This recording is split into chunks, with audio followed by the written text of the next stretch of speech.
Just in case they ain't get the picture the first time around.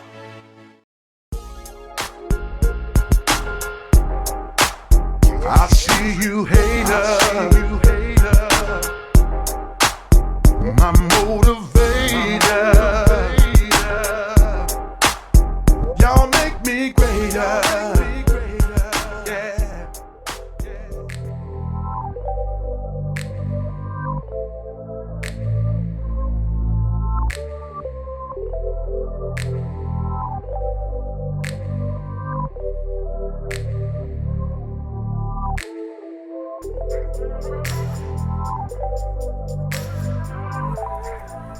Back on the 87 box Chevy. What we're gonna do now, about to start wet sanding the primer. Get it ready for paint. I already got the guide coat on it. I did that on my previous video when I was doing the bodywork. I also finally got this hinge. All the pieces that I needed for the hinge. You can see it's been sitting. Got leaves and tree sap that fell on it, so before we start sanding, what we're gonna have to do is get all these leaves off, because if we start sanding and got all this grit and grind everywhere, we're gonna sand that into the paint. It's gonna scratch it up, so we need to clean this off. And once we clean it off, I'll cut you back on.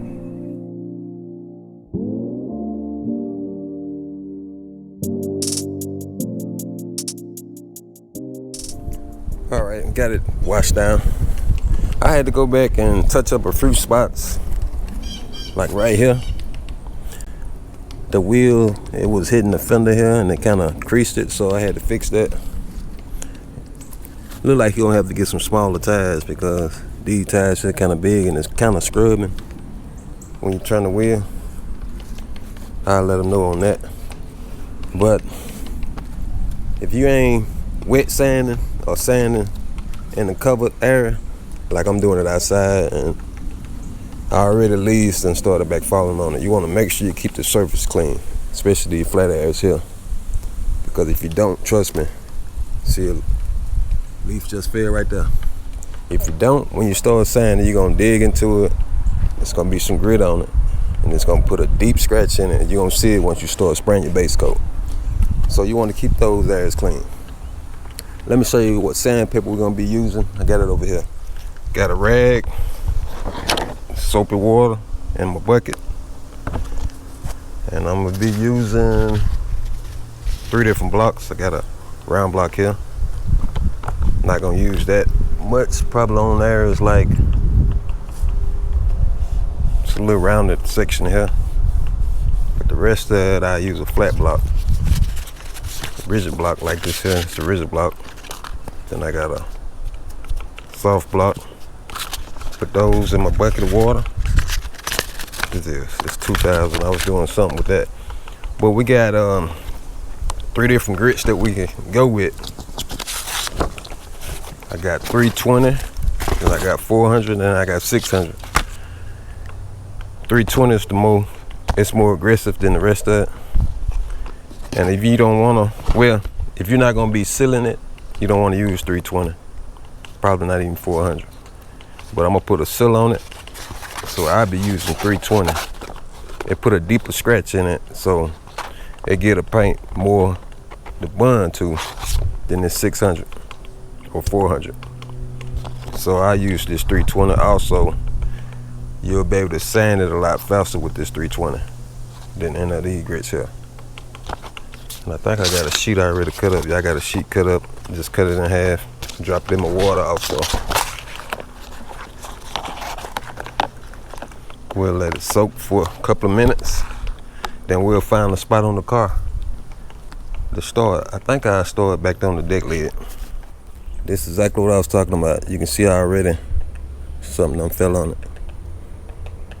Something like this. As soon as I start trying to sand, I sand it into the primer and it'll leave deep scratches. So you want to make sure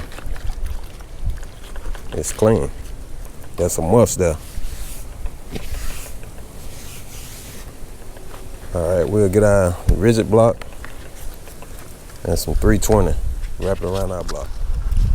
Like I said, if you're not gonna be putting no seal on it, I wouldn't recommend using 320 because it's gonna take more coats of base to cover those scratches. It's gonna cost you more money, but I'm gonna be putting a seal on it, so it's gonna seal those scratches pretty much on the first coat. What we're gonna be doing, removing this guide coat. Everything I did up to this point is leading up to where we at now. Where it led up to where we at now for us, this guide coat. That's gonna show us all our low areas and the spots that we haven't sanded it. If you still see guide coat, that means that area there low, but we shouldn't have no low areas because we did a lot of blocking before we got to that point. But if we do have a low area, that means we got to keep blocking, removing the guide coat.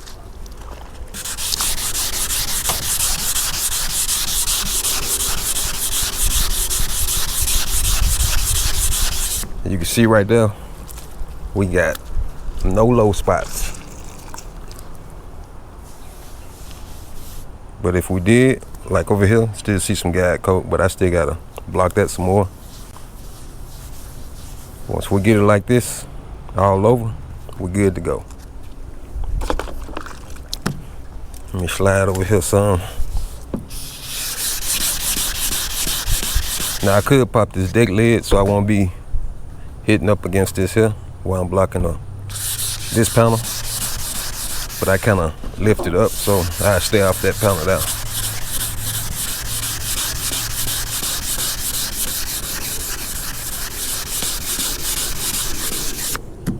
Now 600, it wouldn't be cutting as fast, but it'll leave finer scratches.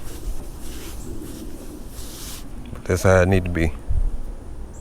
See how I got this bucket sitting on some cardboard? The reason why I did that, because it could be some trash and dirt under the bucket. Then I could put it on the paint, then start sanding, scratching to it as well.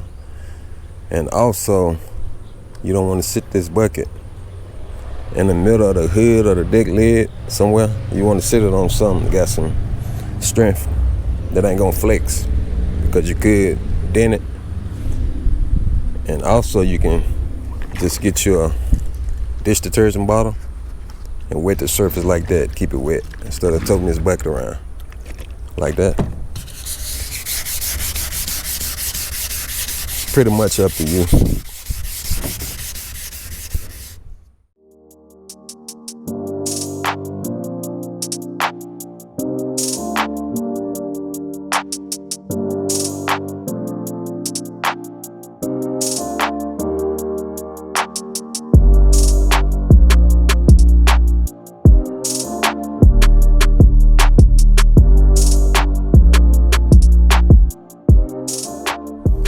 Alright, let me show you what I got.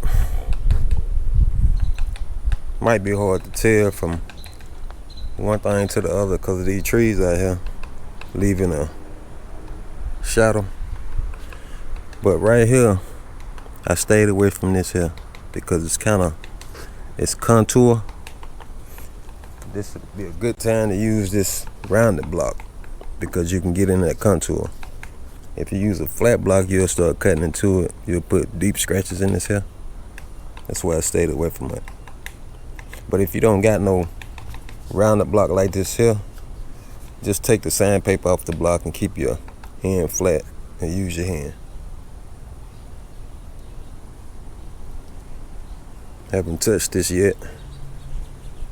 Then around the edges there, I'm gonna open up the deck lid to get that. I do that by hand.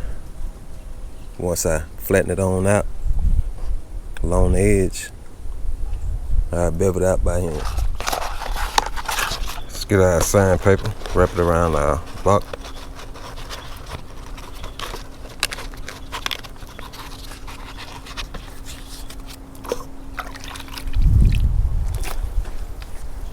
Damp the surface, well, wet the surface.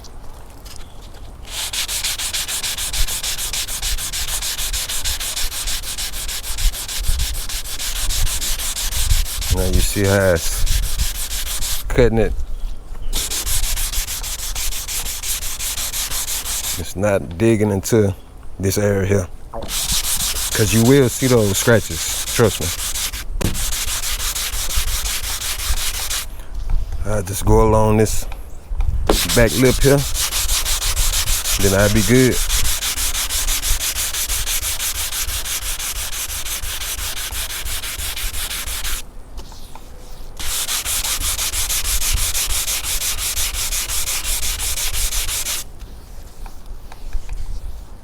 Now you can see I got a low area here because I'm cutting down below the primer back into the original paint, but I still can cut some more because I haven't hit metal yet.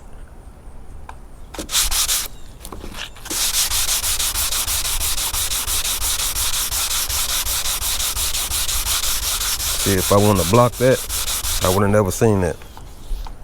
See, it's still somewhat low. I still can cut some more though. I haven't hit metal.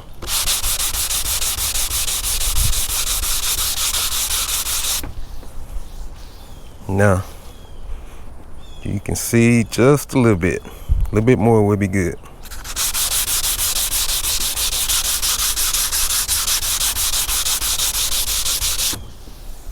Now we're good. This is flat like it should with the contour. See, this here ain't gonna matter because I'm putting a seal on it. It's gonna make it one uniform color. That's why I'm putting a seal on it.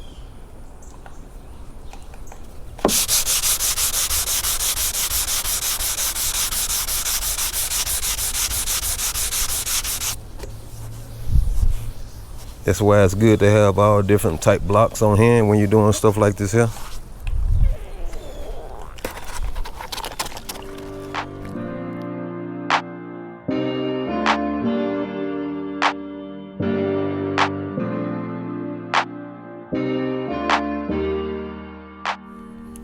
Found a couple of more spots that was low that I wanted to show you. There's a spot, well, I see three. There's a spot here, spot there, and here. But all that could be blocked out. Just take a little bit more blocking.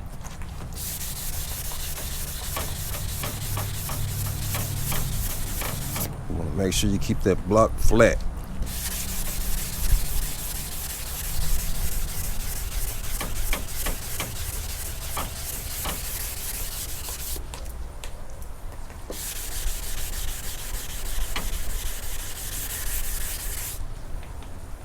See, I would have never seen that without that guide coat.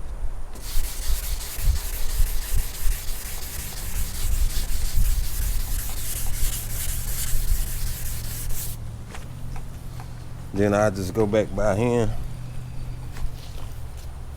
and get that edge.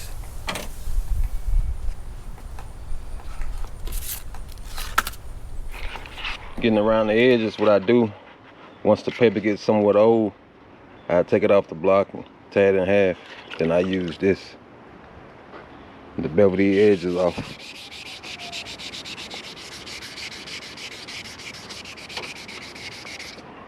Also along here.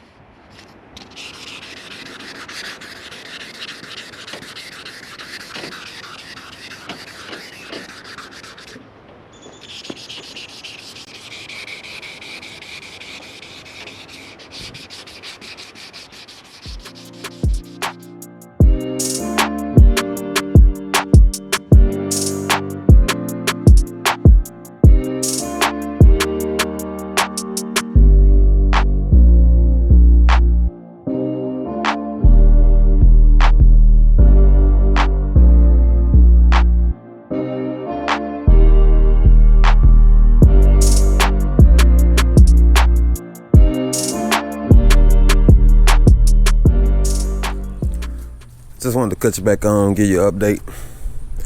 I almost got the whole entire car wet sanded. Let me show you. All this here done. All the spots you see, like different tones, those was high areas, but it's block smooth now.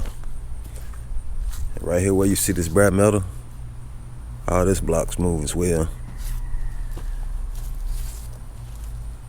It just was high. Like up in here, it was high. Also went back and put some 1-part glazing putty. It was some pin minor imperfections. Little pinholes. I still gotta block this back here. This back half. I did all this. I gotta block this back half as well.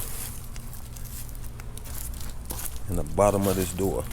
Then I'll be done. But I found spots up here as well. Gotta go back and wet sand those areas. Then I should be good. I'll finish up, then I'll cut you back on.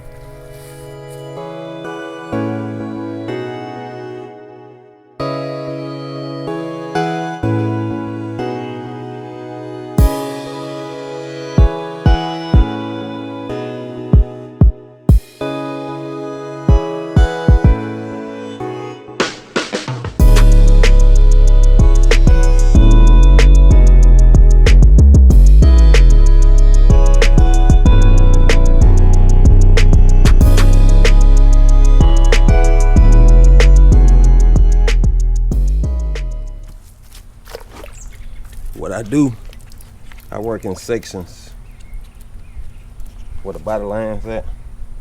See, from here down to here, I do all that. Then I might come back and do this top section from here to there. I already done did this part. Then I drop down here and do this bottom section.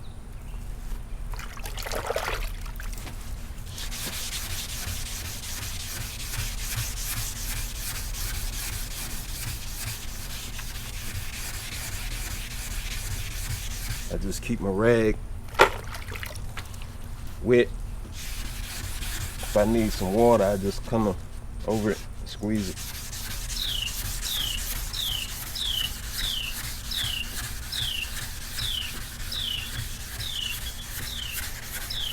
You just want to keep the surface wet.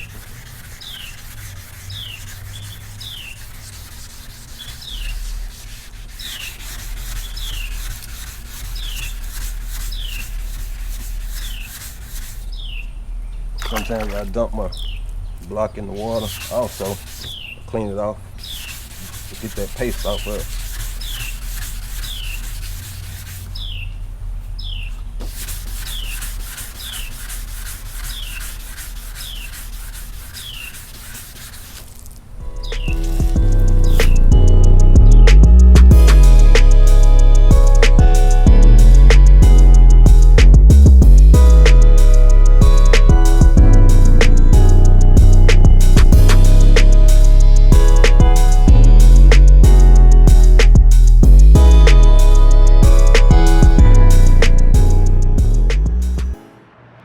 Completed with all the wet sanding.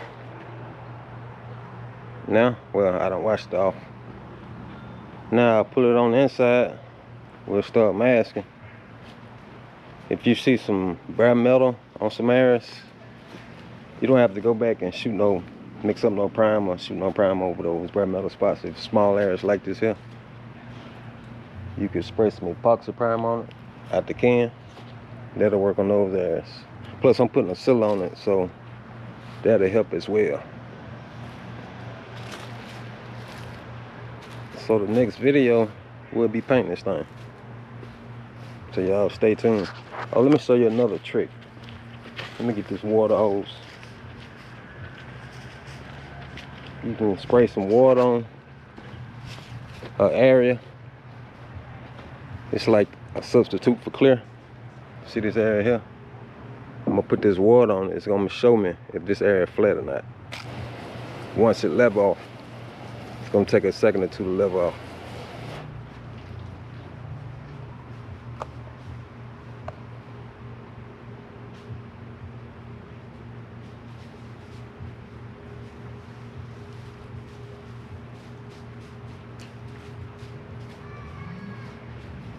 Y'all stay tuned. Nobody really gave a damn about us. We never stopped.